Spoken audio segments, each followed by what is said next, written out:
할렐루야. 하나님 여러분을 사랑하십니다.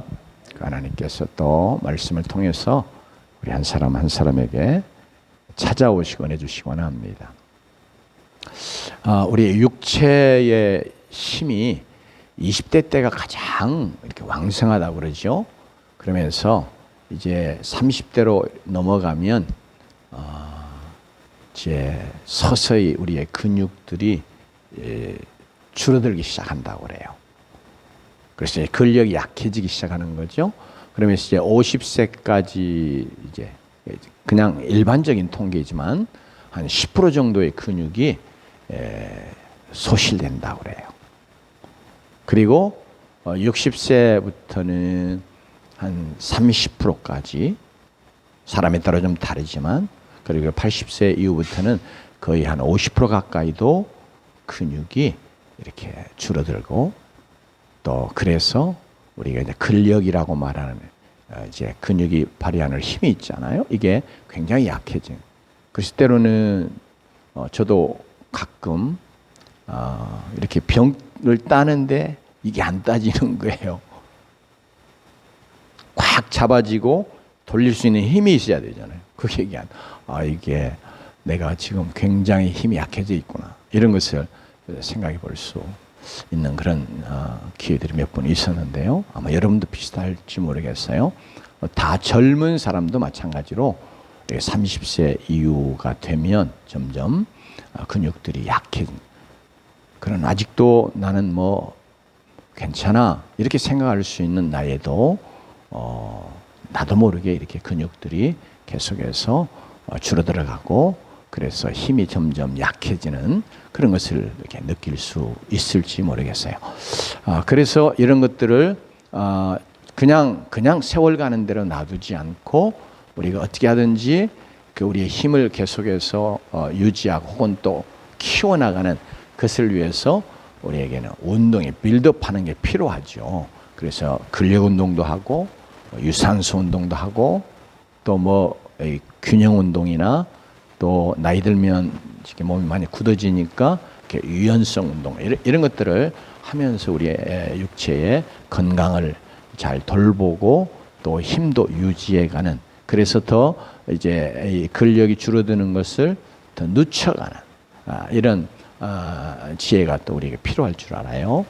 특별히 이 육체와 관계에서 생각하면서 동일하게 영적으로도요, 우리에게 이게 나이가 들어가는 것처럼 우리도 이제 신앙생활 오래 하면 이게 자연스럽게 내가 영적인 힘 혹은 믿음의 힘, 능력이 이렇게 자라는 게 증가되는 게 아니고, 때로는 내가 처음 믿을 때 혹은 하나님 앞에서 내 믿음이 내 스스로나 또 다른 사람이 봤을 때 참 믿음의 절정이라고 생각하는 그런 어떤 시기를 지나면서 나도 모르게 나는 그때 생각하고 나는 믿음이 그래도 이 정도야, 나는 그래도 이렇게 믿음이 있어 생각할 수 있지만, 나도 모르게 이렇게 영적인 근력, 이렇게 영적인 힘 이런 것들도 서서히 줄어들 수 있고 약해질 수 있고,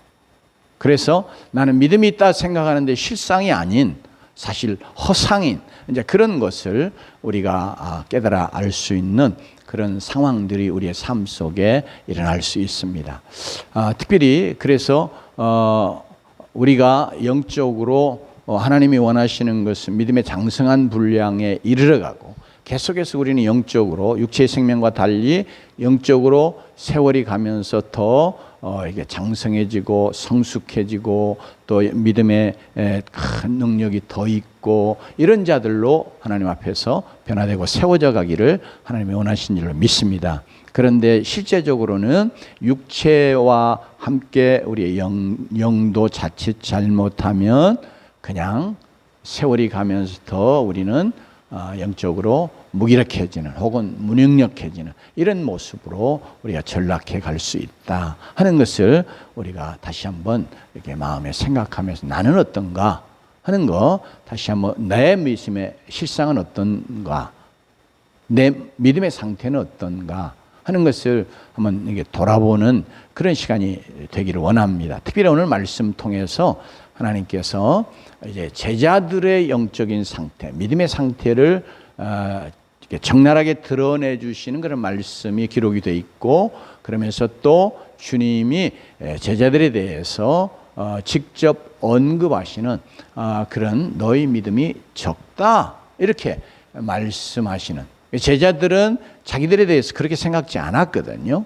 그런데 예수님이 볼 때나 또 객관적으로 드러난 이런 상황, 현상을 통해서 보면 제자들의 믿음이 적은 거예요. 자기들의 믿음이 크다. 우리는 그래도 대단한 믿음의 사람들이야. 이렇게 생각했을지 모르는데 그런 지금 상황 속에 처하여 있는 것을 우리에게 보여주고 있는데요. 그래서 오늘 이 말씀을 상고하면서 그래서 우리가 다시 한번 우리의 믿음의 대상이신 예수 그리스도를 다시 한번 우리가 그분이 정말 어떤 분이신가, 나는 정말 그분을 어떤 분으로 믿어드리는가 하는 것을 다시 한번 점검하고 그분을 우리가 더 바르게 믿고 알고 믿고 그러면서 우리의 믿음이 더 견고하게 세워지면서 또 우리가 우리의 믿음을 더 이렇게 장성하게 하는, 강하게 하는 그런 일에 우리가 하나님 앞에서 다시 한번 새로운 마음의 각오와 결단을 갖고 나아가는 그런 은혜가 있기를 원합니다. 오늘 말씀은 우리가 잘 아는 것처럼 이제 귀신 들린 아이를 주님께서 치유하신 놀라운 기적의 사건이거든요. 그런데 이 사건이 시작되기 될 때의 본문의 내용이 그들이 무리에게 이르매 이렇게 말씀으로 시작합니다. 그들은 누구냐면 예수님을 포함해서 예수님의 세제자, 소위 말하면 수제자라고 말하는, 예수님이 특별한 아주 중요한 장소에 중요한 일들을 행하실 때 데리고 다녔던 그런 세 제자들과 함께 이제 변화산에 올라가셨잖아요. 그래서 그러고 난 다음에 이제 내려오시는 이제 내용을 지금 오늘 본문에 시작을 하고 있습니다. 주님이 변화산에 올라가셔서 정말 세상에서는 도저히 그렇게 희귀할 수 없는 너무너무 영광스러운 것, 밝은 빛처럼 그렇게 영광의 모습으로 이렇게 변화되셨단 말이에요. 그래서 이걸 통해서 주님이 어떤 분이신가를 보이시는 거죠. 바로 이것은 사실은 성경을, 구약 성경을 잘 알고 있는 이스라엘 백성들에게는 특별히 본문 속에 보면 이제 그 모세가 등장을 하잖아요. 그러니까 모세의 입장에서, 그리고 모세를 통해서 보는 이스라엘 백성들의 입장에서는 바로 이 산에서 영광스러운 빛 가운데 자신을 드러내시는 하나님, 어떤 하나님이요? 신의 산에서 영광으로 임하여 오시고 빛으로 임하시고 불로 임하여 오셨던, 그러면서 말씀하셨던 그 하나님, 그 하나님의 영광을 보여주는 거예요. 그러니까 예수님이 누구시냐? 이제 그 광경을 목격했던 제자들의 입장에서는 이분이 신의 산의 그 영광 가운데 임하여 오시던 바로 그 하나님이시구나, 이렇게 깨달아 아는 거죠. 그러면서 동시에 그분은 그런데 뭐예요? 육체를 입고 있는 거예요. 육체가 변화되면서 영광스러운 모습으로 바뀌는 거죠. 그러니까 그 신의 산의 그 영광의 하나님이 지금 이 사람의 몸으로 이 땅에 오신 그분이시구나. 그런데 그분이 바로 이 말씀 전후에 이 마태복음의 문맥 속에서 보면 예수님이 계속 뭐 말씀하시냐면 예수님이 이제 십자가에 나가서 고난당하시고 죽으실 거 이야기하는 거예요. 그러니까 예수님이 미리 이 제자들의 믿음을 더 굳건하게 하시기 위해서 사실은 이 사건을 보여주신 것이라고 볼 수 있거든요. 그러니까 예수님이 육체를 입고 지금 이제 십자가의 고난에 들어가서 죽으실 분. 그러면 우리가 인간적으로 생각하면 어째요? 참 실패하는 것 같고. 왜? 죽으면 이제 모든 게 다 끝나잖아요. 그러니까 다 이제 끝나는 것 같은 이런 절망과 좌절을 사실 예수님 십자가에 못 박히신 제자들이 그렇게 됐거든요. 그래서 심한 좌절 속에 빠지고 낙심하고 그냥 울고불고 야단을 했죠. 자, 그런데 주님은 그렇게 끝나는 게 아니고 그런 죄와 사망과 사단의 권세 다 정복하시고 그 죽음에서 다 부활하여 참 영광스러운 그래 하나님의 그 영광을 다시 회복하실 부활의 영광을 이렇게 보여주신 거거든요. 이게 변화산상의 모습은 바로 그겁니다. 그러니까 시내산의 그 하나님의 영광을 보여주시면서 그 하나님이 지금 사람의 모습으로 그들 앞에 있고 그러면서 그 사람의 몸이 변화되어 영광스러운 모습으로 변화되는 걸 통해서 이분이 십자가에 죽으시지만 이걸 다 정복하시고 부활하실 그런 영광의 하나님, 능력의 하나님, 모든 걸 다 정복하시고 이기실 그런 전능한 능력의 영광의 하나님 되시는 것, 이것을 보여주신 거예요.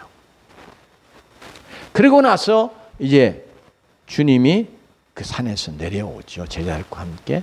그런데 예수님이 산에 올라가 있을 동안에 한 사건이 일어났단 말이에요.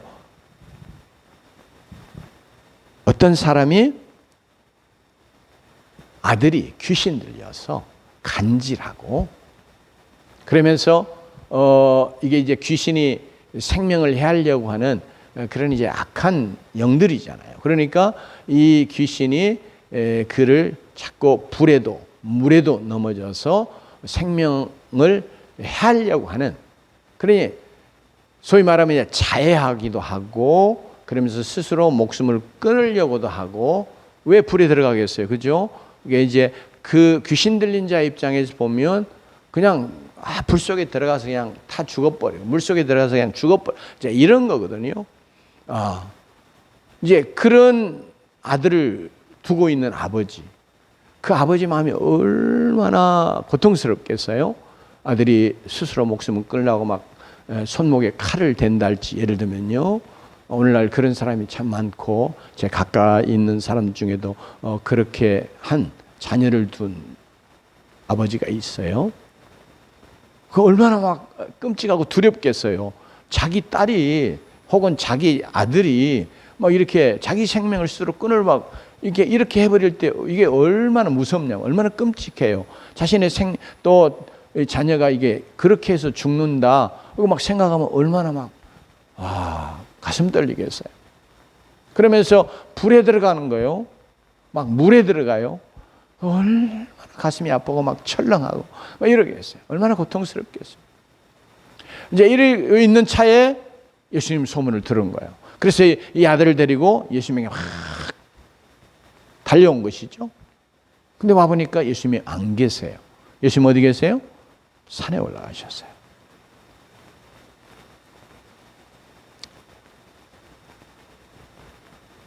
그래서 이제 예수님이 안 계시니까 예수님의 제자들에게 자기 아들을 고쳐달라고 부탁을 했습니다. 그랬는데 이제 9 제자가 남아있잖아요.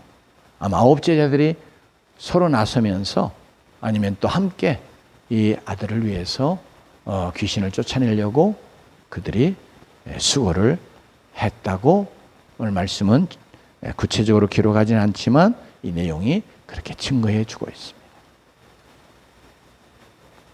그런데 그 귀신이 나가질 않고 아이는 고침을 받지 못했습니다.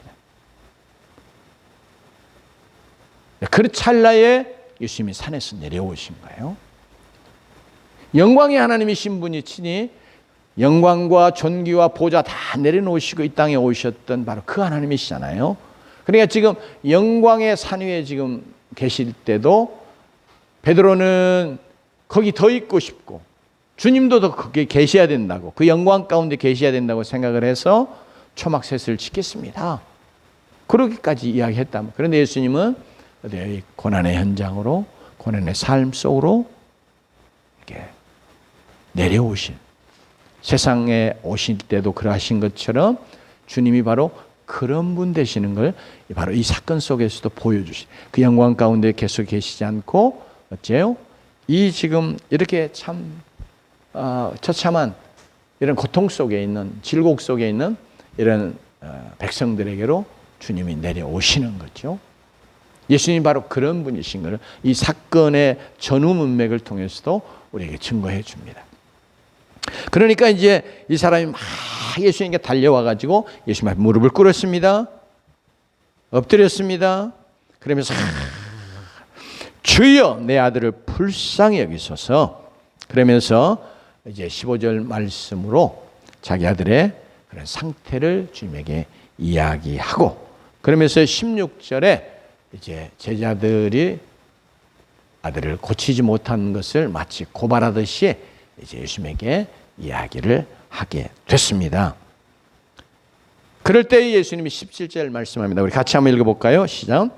예수께서 대답하여 이르시되 믿음이 없고 패간 세대여, 내가 얼마나 너희와 함께 있으며 얼마나 너희에게 참으리요, 그를 이리로 데려오라 하시니라.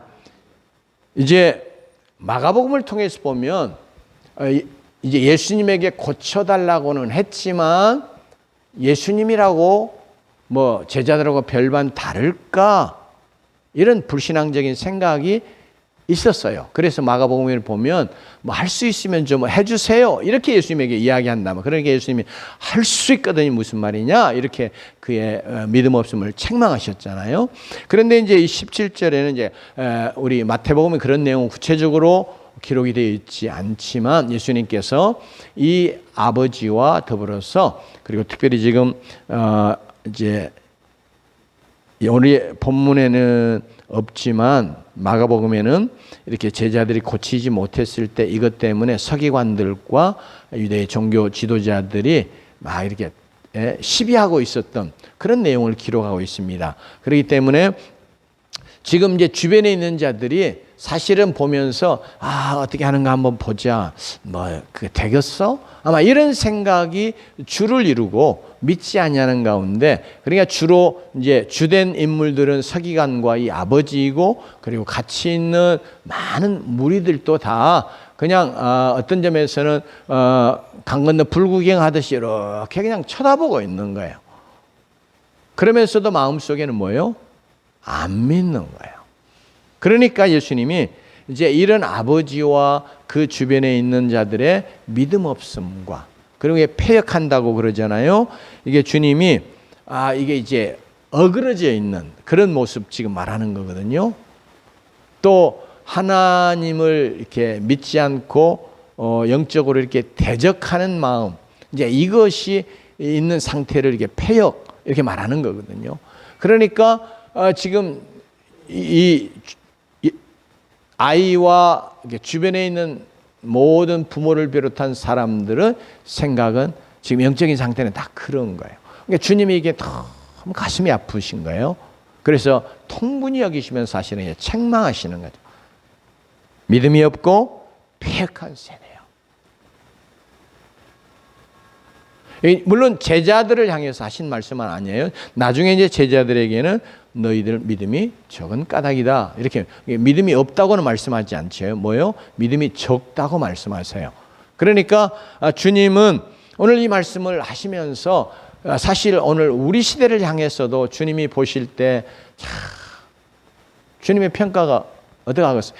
사실은 이때보다 더 믿음이 없고 전혀 믿음이 없는, 그래 완전한 불신앙 이런 거 말하는 겁니다.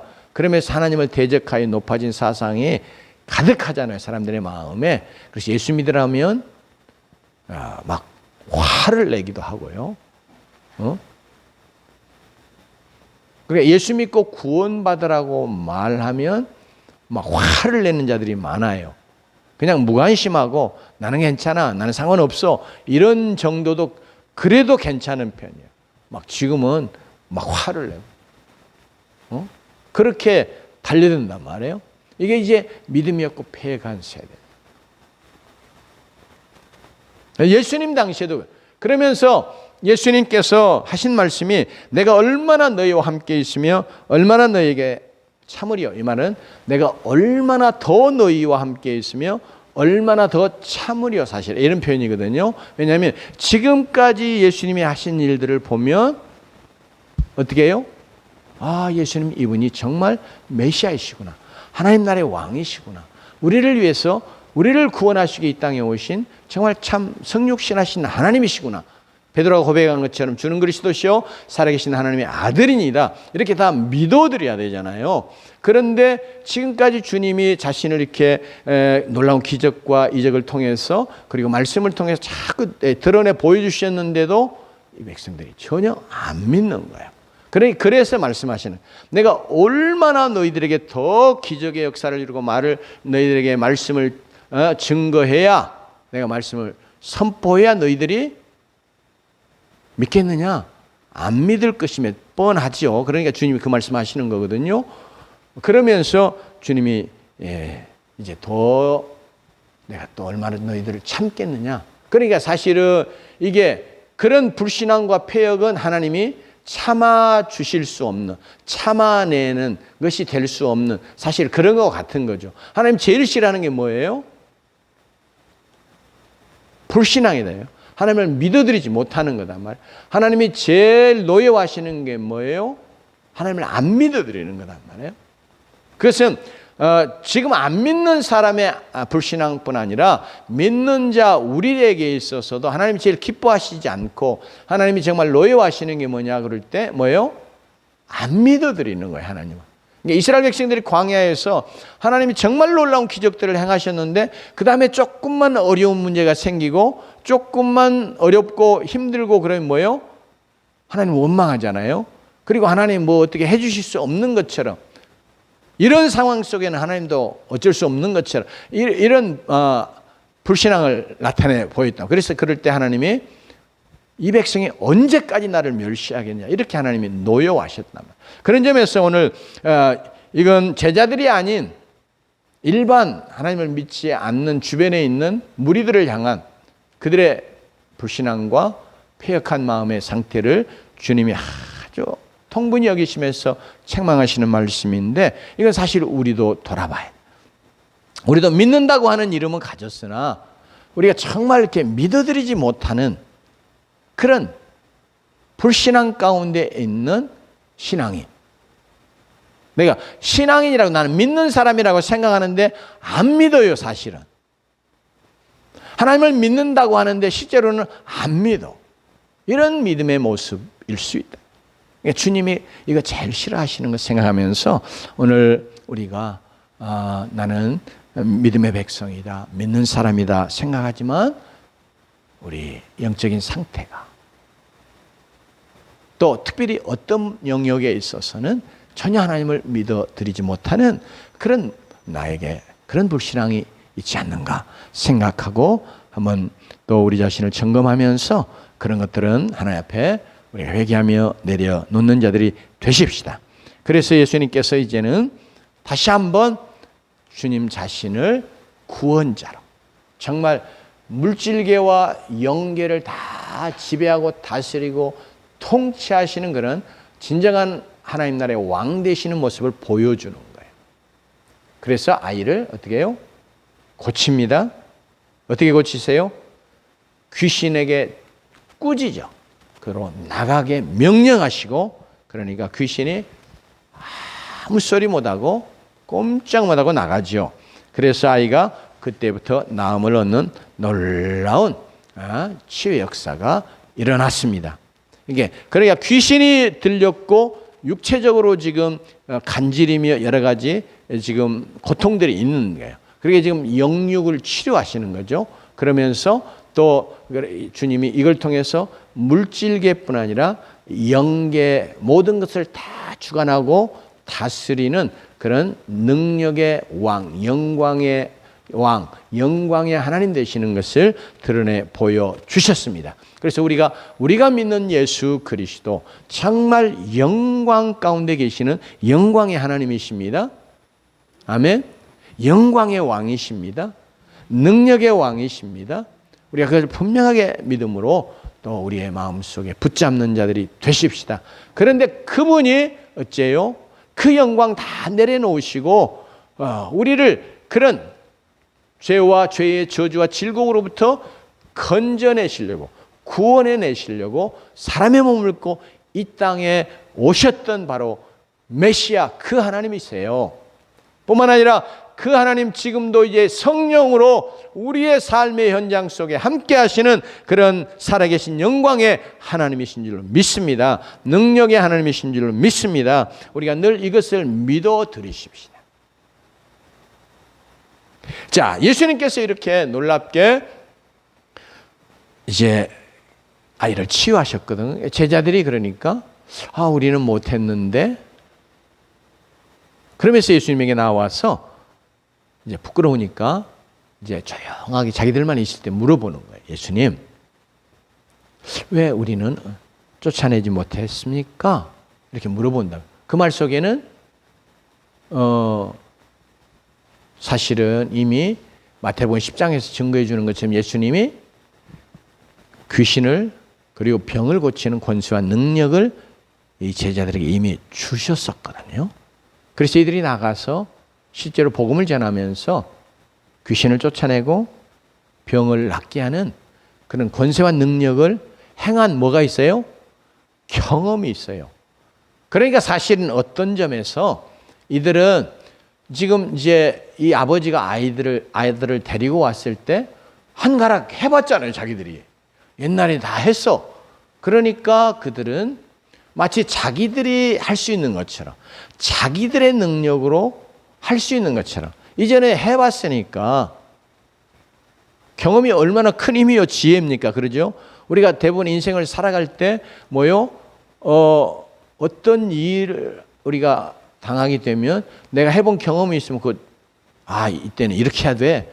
그러면서 그 경험이 지혜로 내게 또 그리고 그러면서 용기와 힘이 되잖아요. 그래서 대부분 우리가 인생을 살아가면서 경험이 주는 지혜로 살아가는 경우가 많아요.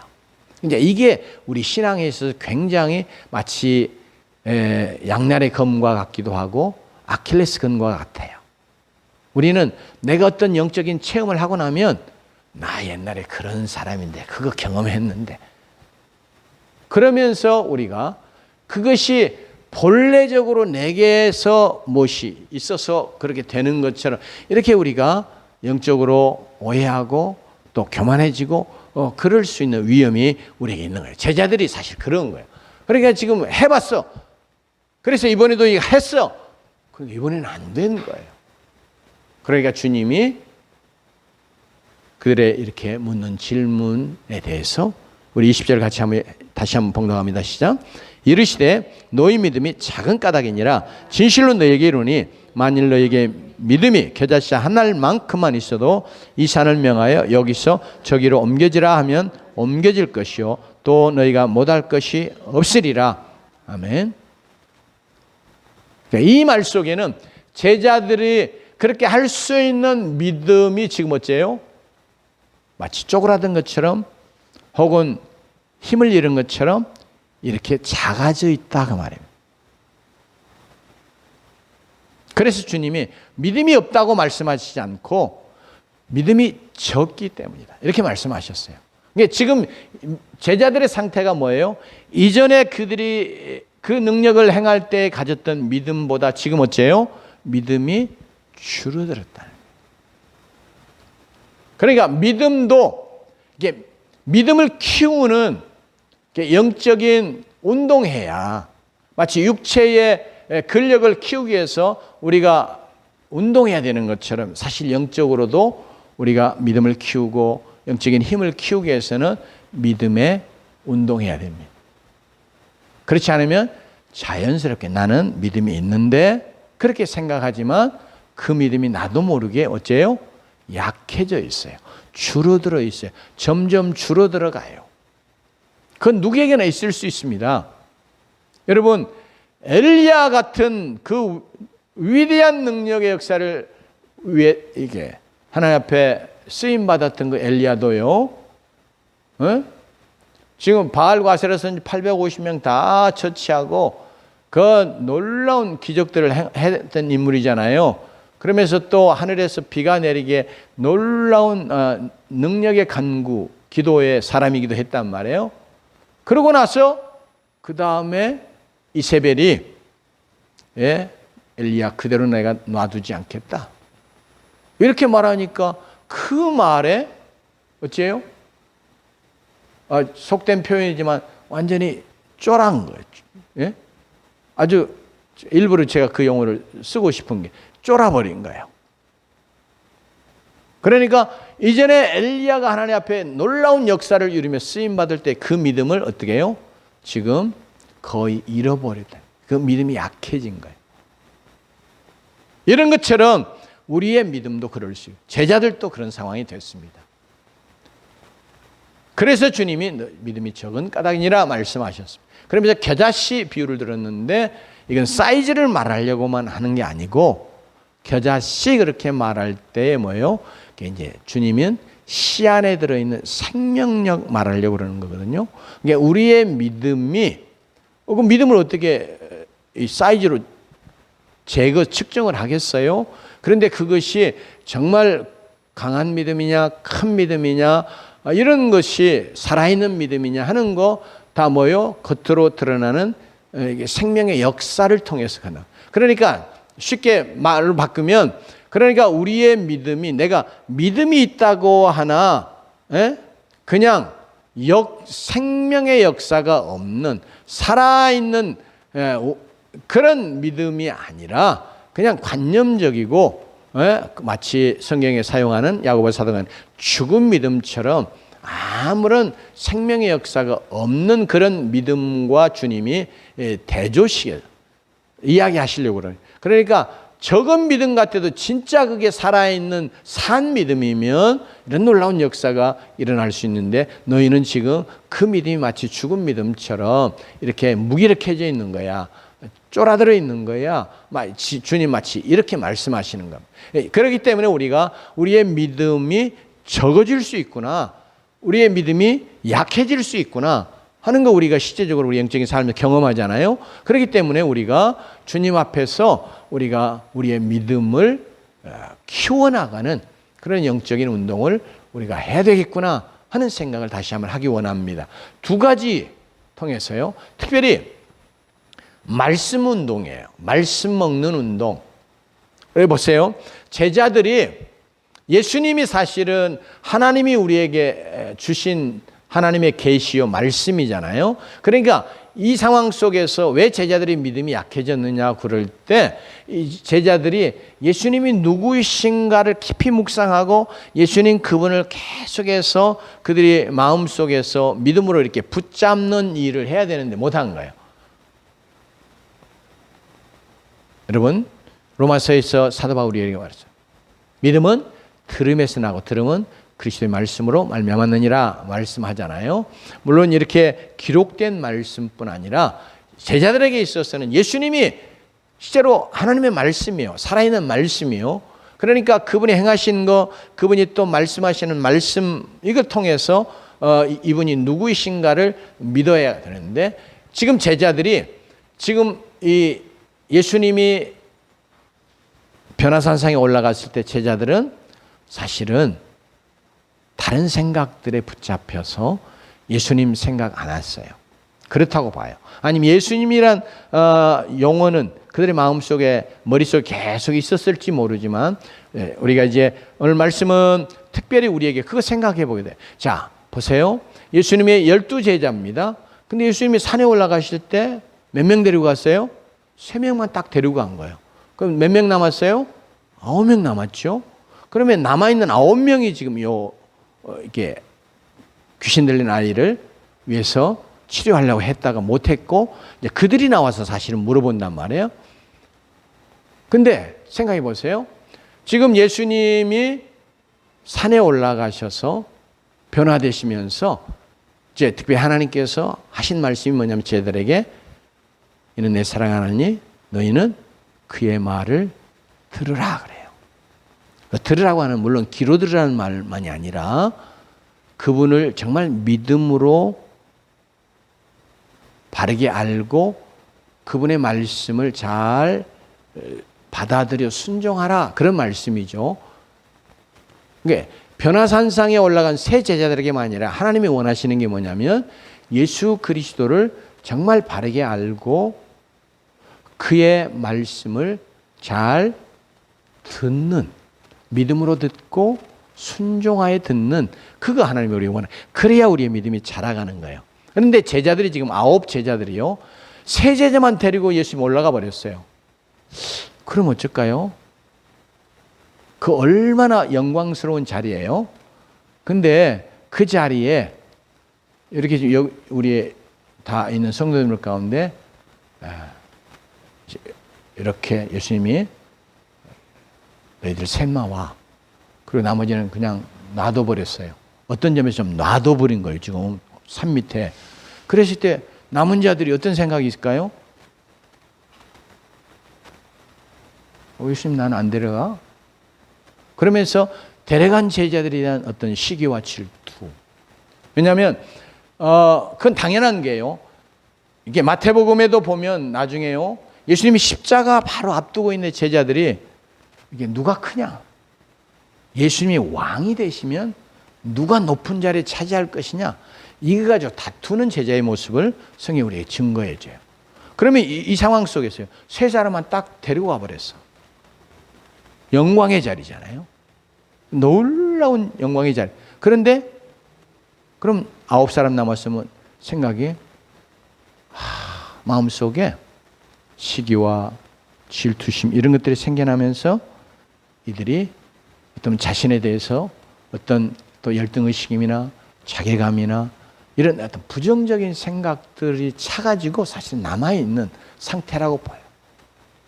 우리는 그런 생각이 아니라 할지라도 우리의 믿음이 언제 약해지냐 그러면 우리가 정말 예수님 묵상하고 예수님의 말씀을 먹고 이게 믿음이 말씀에서 나오잖아요. 그러니까 예수님의 말씀을 자꾸 묵상하고 그래야 되는데 우리가 염려하는 생각, 근심하는 생각, 또 남들과 비교하는 생각, 뭐 여러 가지 생각들을 가지면 우리의 믿음은 그냥 무력해져요. 약해져요.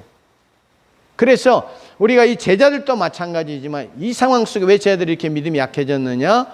예수님이 우리를 보내실 때에 그때의 예수님 생각하고 그때 예수님이 말씀하시던 선포하시던 그 말씀 믿음으로 붙잡고 그러면서 바로 능력이 내게서 나오는 것이 아니고 그 능력의 근원 되시는 예수 그리스도 그분에게 있음을 그분이 어떤 분이시기 때문에 그런 능력을 주셨는지 그 능력의 역사를 이루실 수 있는 분인지 이렇게 예수님에 대한 이렇게 믿음의 생각들을 그들이 가져야 되는데 그게 없는 거예요. 그러면서 내가 경험한 것 가지고 해보려고 하니까 안 됐다 그 말. 믿음은 이미 약해져 있는데 힘을 못 쓰는 거죠. 그래서 우리도 하나님 앞에서 이게 너무 단순한 영적인 원리고 너무 잘하는 것인데 우리의 믿음은 여러분 말씀 운동하지 않으면 말씀 먹지 않으면 말씀 묵상하지 않으면 말씀의 주체가 되신 실체가 되신 예수님 우리가 계속해서 묵상하지 않고 그분을 믿음으로 붙잡지 않으면 우리의 믿음은 약해집니다. 내가 이전에 뭐 천하 없는 일을 했고 천하 없는 믿음을 가졌어도 그래요. 엘리야도 그래요. 이세벨의 이야기를 들었을 때 나를 불러서 지금까지 쓰신 하나님이 어떤 하나님인지 그가 내게 뭐라고 말씀해 오셨고 하신 약속의 말씀들이 무엇인가를 엘리야가 다 생각하고 그것의 마음을 붙잡았으면 믿음 약해지지 않거든요. 그러니까 하나님이 다시 뭐요? 호렙산에서 그에게 어떻게 해요? 말씀으로 찾아오시는 거예요. 그러니까 우리가 이 두 가지 다시 하십시다. 아주 근본적인 것이고 그러니까 내가 말씀 운동하지 않고 말씀 먹지 않고 말씀 묵상하죠. 말씀을 자꾸 붙잡는 이 믿음의 일을 하지 않으면서 나 믿음이 있다 생각하면 내가 속고 있는 것이었어. 제자들처럼 내 믿음은 이미 약해져 있고 적어져 있고 무력해져 있었어. 두 가지. 두 번째 이제 마태복음에서는 언급이 없습니다. 그러나 마가복음에는 기도 외에는 이런 게 나갈 수 없느니라 이렇게 말했어요. 그러니까 기도가 우리의 믿음을 굳건하게 세우는 능력이에요. 그렇기 때문에 우리 제자들이 여기에 있을 때 이 땅에 있을 때 뭐 하고 있어야 됐을까요? 사실은 기도하고 있어야 되고 또 늘 기도하는 자들이 됐어야 되는데 그러지 못하니까 이들이 무력해진 거예요. 예, 이미 다 알아요. 관념적으로 지식적으로 아니까 나는 믿음이 있어. 이렇게 생각하고 있었는데 실제로 능력이 없는 거예요. 뭐요? 믿음의 능력이 없다. 왜요? 기도하지 않아서. 그래서 우리가 끊임없이 기도해야 되는 것은 기도가 영적인 호흡이라고 말하는 것처럼 우리의 생명의 힘, 생명 그 자체는 이 호흡 끊어지면 끝나잖아요. 그러니까 내가 기도하지 않는데 나는 하나님의 구원의 백성으로 믿음의 백성으로 영적인 사람으로 산다. 이건 허상이다. 그러니까 우리 기도해서 기도 운동 다시 또 회복하고 열심으로 기도하면서 우리가 우리의 믿음을 키워가고 자꾸 기도해야 믿음이 생기잖아요. 이 말씀과 기도가 같이 가야 되는데요. 그러니까 말씀 붙잡고 자꾸 기도하고 말씀에 의지해서 우리가 기도하고 그러면 막 마음속에 뭐예요? 실제로 믿음이 생기고 담력이 생기고 믿음의 힘이 생기는 거거든요. 그래서 우리가 이렇게 하는 걸 통해서 주님께서 우리를 통해서 이루시가는 귀한 역사를 이루어 가는 자가 되고 우리가 세월이 지나면서 단순히 나는 오랫동안 신앙생활 30년, 50년 내 평생 했어. 이거 자랑하고 사는 게 아니라 우리가 영적으로 계속해서 더 자라가고 믿음에 있어서도 굳건해지며 그래서 하나님의 놀라운 믿음의 역사들을 이루면서 하나님 앞에 영광 돌리는 그런 하나님의 백성으로 살아가는 은혜가 저와 여러분 모두에게 있기를 바라고 주의 이름으로 축원합니다. 기도하십시다.